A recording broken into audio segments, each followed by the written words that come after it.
Welcome to my channel. In my last video I told you guys that it is our job to be the salt and the light of the world, but I didn't tell you what that meant. So today I will tell you. You become the salt and the light of the world when you use your personal testimony to spread the love of Jesus to the world. Your unique flavor of salt, aka your personal testimony, can be used to share the light of the world, which is Jesus' love for us. His love for you is a testimony in itself, and you can begin by sharing that. He loves you so much that he was willing to come down from heaven to earth to live and die as a man so that we could each personally be washed clean of all of our sins.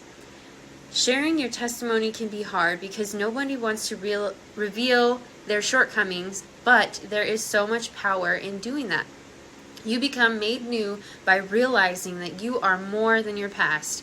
You can even help someone who may be struggling with something similar because you can be an example to them that there is more and that they can also have a hope and a future. It doesn't have to be something huge when you share your testimony, but it becomes so much more powerful when you share it. God gives us glory where our shame used to be. Matthew 5:13 through 16 says, "You are the salt of the earth, but if salt has lost its taste, how shall its saltiness be restored? It is no longer good for anything except to be thrown out and trampled under people's feet. You are the light of the world. A city set on a hill cannot be hidden, nor do people light a lamp and put it under a basket, but on a stand, and it gives light to all in the house. In the same way, let your light shine before others so that they may see your good works and give glory to your Father who is in heaven." So, the salt is your personal flavor of the gospel with your life testimony that'll draw others closer to Jesus, and the light is the love of Jesus shining through your life by all of the things that you say and do. Before I end my video, I'm going to give you guys a little challenge, and I'm going to read you guys an excerpt from The Chosen's Daily Devotional, book number 2.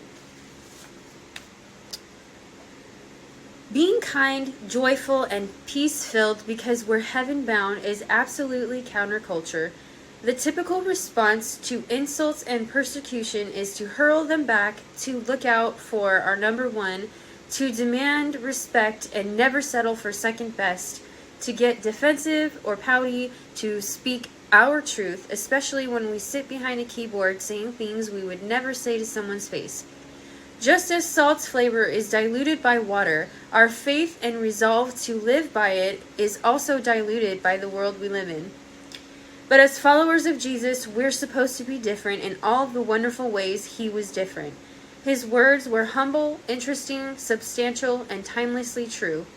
2,000 years later, they haven't lost their flavor, and his qualities still shine like the sun. People are drawn to him just like we're drawn out of the darkness by light.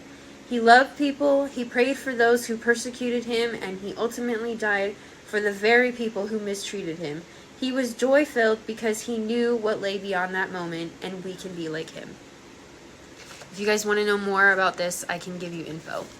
So, today I'm going to challenge you by being the salt, by sharing your testimony of God's goodness to someone around you that can use encouragement, and to be the light by loving everyone just as Jesus would.